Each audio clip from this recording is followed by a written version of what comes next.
پاشەوە دەستگیر کرابوون. لە نوێترین راپۆرتیدا ڕێکخراوی چاودێری مافی مرۆڤی نێودەوڵەتی هیومان ڕایتس وۆچ داوا لە حکومەتی عێراق و وڵاتانی هاوپەیمانی دژ بە داعش دەکات بە دوواداچوون بۆ ئەو ڕەفتارانەی هێزەکانی بەشدار لە گرتنەوەی مووسڵ بکەن کە بە تاوانی جەنگ هەژماری کردوون. بەپێی راپۆرتەکە هێزەکانی بەشدار لە شەڕی گرتنەوەی مووسڵدا دزی و وێرانکاری خانووی هاوڵاتیانیان ئەنجام داوە و ئەوەش بە تاوانی جەنگ ئەژمار دەکرێت. ڕێکخراوەکە داوا لە ئەنجومەنی مافی مرۆڤی نێودەوڵەتی دەکات چوارچەوەی بەدواداچوونەکانی فراوانتر بکات و لەو پێشێلکاریە بەرچاو و ترسناکەکانی سەرجەنگ گروپ و لایەنەکان لەوانە حەشدی شەعبیش بکۆڵێتەوە کە لە بنەڕەتدا بۆ دژاتی داعش دروست بوون و لەلایەن سەرۆک وەزیرانی عێراقەوە فەرمانداریەتیان دەکرێت. زانیاریەکانی هیومان ڕایتس وۆچ کە لە ڕێگەی کامێرای مانگە دەستکردەکانەوە تۆمار کراون سوتاندن و وێرانکردنی 3 گوند و 345 خان و مزگەوتی گوندێکی بەناوی ئەشوا لەخۆ دەگرێت.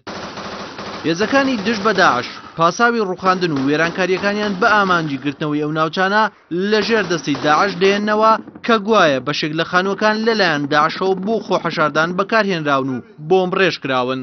لە بەرانبەردا هیومان ڕایتس وۆچ بە وێنەی مانگە دەستکردەکان ئەوە ڕوون دەکاتەوە ئەو خانوانە لە دوای هاتنی حەشدی شیعبی و لە ڕێگەی بۆمب و چەکی قورس و ئاگرتێبەردان تەقێنراونەوە و ڕوخێنراون.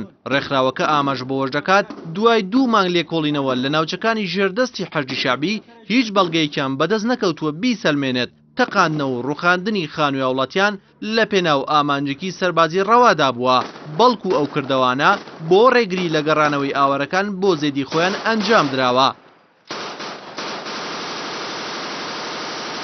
ڕێکخراوەکە وەک لە پێشتردا ڕایگەیاندبوو ئەو پێشێلکاریانە لەلایەن میلیشیاکانی حەشدی شیعبی شیعە مەزەبەوە دژ بە ناوچە سوننە مەزەبەکانەوە ئەنجام دراوە و پاڵنەڕی تائیفیشی لە پشتەوەیە. لە دوای دەستپێکردنی پرۆسەی سەربازی گرتنەوەی شاری مووسڵی ناوەندی پارێزگای نینەوە ڕێکخراوە نێودەوڵەتیەکان بەتایبەتیش ڕێکخراوی چاودێری مافی مرۆڤ چەند جارێک حەشدی شیعبی و داعشی بەکوشتن و پێشێلکردنی مافی مرۆڤ و سوتاندن و ڕوخاندنی خانوو و مزگەوتەکان تۆمەتبار کردووە.